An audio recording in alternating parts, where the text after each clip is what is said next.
Hi folks, welcome to the Prepared Homestead. This is Travis. Thank you all for stopping by to watch. I don't have any news to give you because I have no clue what's going on today. I've been just overwhelmed, swamped, busy, very tired. And that is the video, I'll tell you, and because this is the preparedness stuff that some of you say. Let's talk more about preparedness. I've got some of that content today. Was called out last night. And then I spent half the night out and then all day long on a call. And what happened was, we live in a lot of, you see, forest areas and, a lot of beautiful natural land around here. And there's a creek that's all spring fed. It's very well known around here. It's a beautiful, crystal clear creek, spring fed creek. And a piece of large equipment was going over a low water crossing, heavy duty equipment, and slipped off the edge and rolled over into the creek and caused a major oil spill. And so I've been out dealing with that. Probably have a little bit more work to do on it, but we've got most of it taken care of. And it was an unfortunate accident that happens. And so, there was a big oil slick in this creek. And so we had to contain it, get out there, late last night, throughout the night to get it contained. And then have been out there this morning cleaning it. Had a couple of a federal and a state government agency along with our people, volunteers, out there getting it all cleaned up. And the point that I'm making with this is that this water source in our area, like I said, is very well known. In fact, it was one of those things that back in the 1800s, it was, people around here believed that, because it's all spring fed, believed that it was, had some kind of healing powers to it and all this kind of stuff. It's a prime piece of spring fed water. There's springs all along this creek. Anyways, it's a good source for getting water. And so when the doo-doo hits the fan, it's going to be a place where people could get water. There may be stuff like that around you: lakes, creeks, streams, rivers, a pond, above ground swimming pool, a cistern that you've put in where you're collecting rainwater, whatever it is. What happens if that water gets contaminated?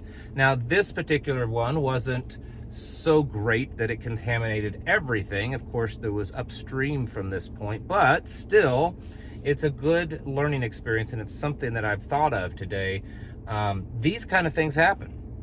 Things get contaminated, things break, things don't last. And if we are hinging our survival and our preparedness on a particular item or things or plan, what are you going to do when that doesn't work?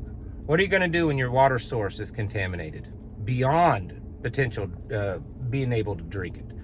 And I've talked about that before. The very real likelihood that if things fall apart, if the grid collapses or something like that, that sewer plants and septics and things like that could start backing up into water systems. Surface water is a very real thing.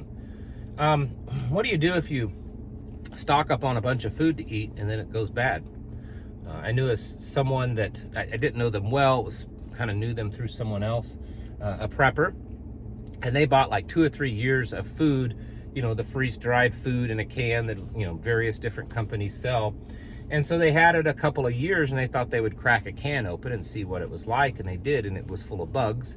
And they opened multiple cans, pretty much their whole supply at the end, and a vast majority of it was ruined. It was no good. It was a bad batch, whatever it was. So if things had hit the fan and they were dependent upon that, now they may not be able to eat their food. I mean, I guess you could say, well, you just eat it with the bugs, right? That's what they're trying to serve now. But the point is it's good. It's good to have, food supplies. It's good to have medical, and it's good to have, whatever it is that you're doing. But what happens when that breaks, when it goes bad, when it doesn't work, when it's contaminated? If you're dependent upon that, you should have a contingency plan. That's really what preparedness is. It's a series of contingency plans. And if your contingency plan, or if your plan is that you're going to drink the water out of your well, what happens if it goes dry, or if it caves in, or if it gets contaminated, whatever it is? What are you going to do then? Food. What happens if your house burns down? You know, the doo-doo hits the fan, everything is falling apart, it's horrible, and then your house catches on fire, and all of your preps go up in it. This is something that's, I mean, it's hard to plan for this kind of stuff, and so it's not so much about planning for the specifics of it, but planning in general of what are you going to do when the stuff that you have put aside to use or to consume or whatever it is fails. You know, you have livestock, maybe it's chickens, maybe it's, you know, goats, sheep, pigs, rabbits, cows, whatever it is. What happens if they get sick and die, or a predator comes in and kills them? And you're dependent upon those animals to put food in your belly, right? And then now you don't have them. So do you have a backup plan for that? Whatever it is, going through your preparations, going through, you know, looking at, okay, this is what we're doing for food, this is what we're doing for medical, this is what we're doing for water, this is what we're doing for shelter, this is what we're doing for fuel, for electricity, for, you know, all these different things, defense. Now, what are we going to do if those things fail? What are we going to do if they don't work?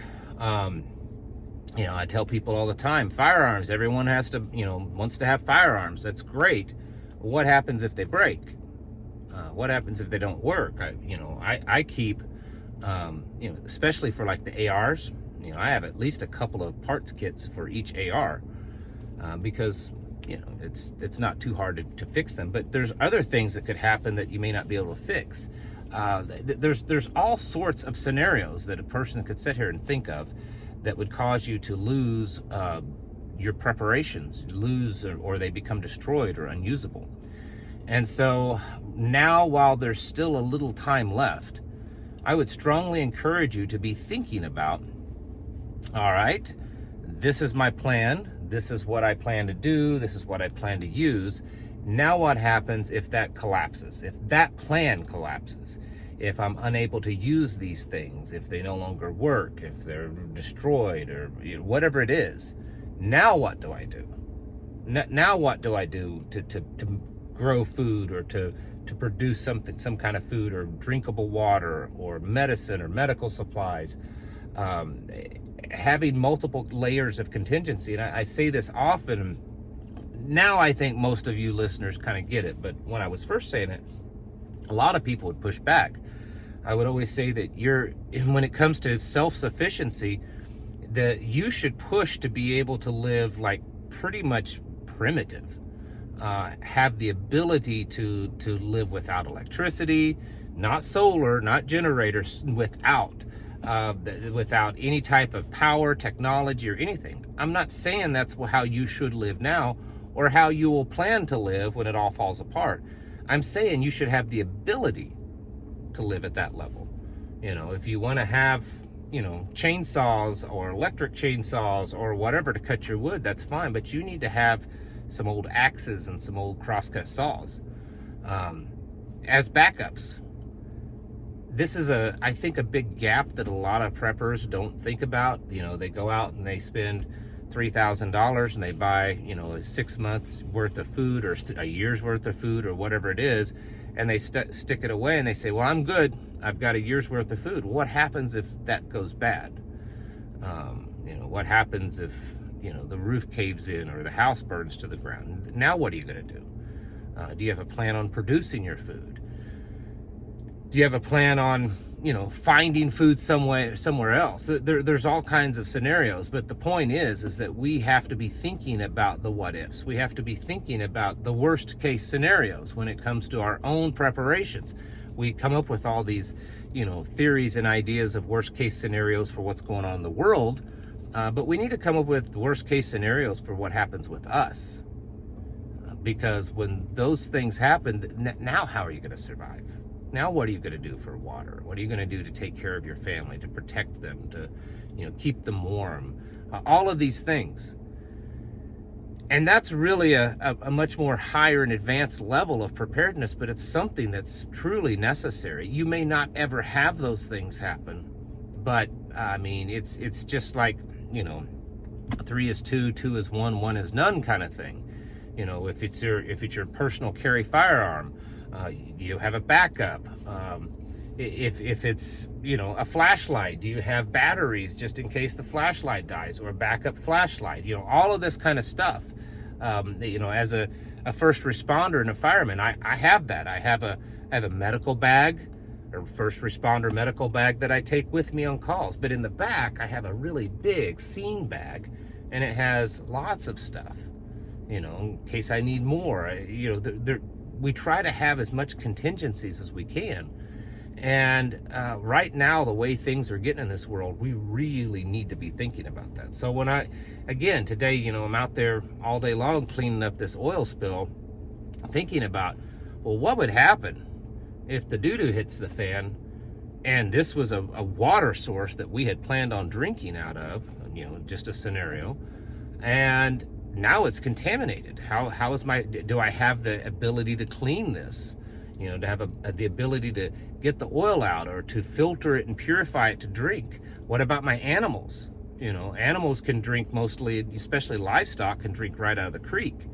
But now if it's got some contamination, and now they can't, so do I have a way to clean the water for those animals? Not just my drinking water, but my animals, my livestock. And so it got to me thinking more about something that I hadn't thought of in a while. And I think we all need to think about that in our preparations. That are you making sure that you have backups for everything that you have, and then backups for those backups? Because you never know. And the way things are going, we really have to be planning for the worst case scenario for us. Folks, it's time to get your houses in order and to prepare yourselves mentally, physically, and spiritually. Thanks for watching, and I'll catch you in the next video.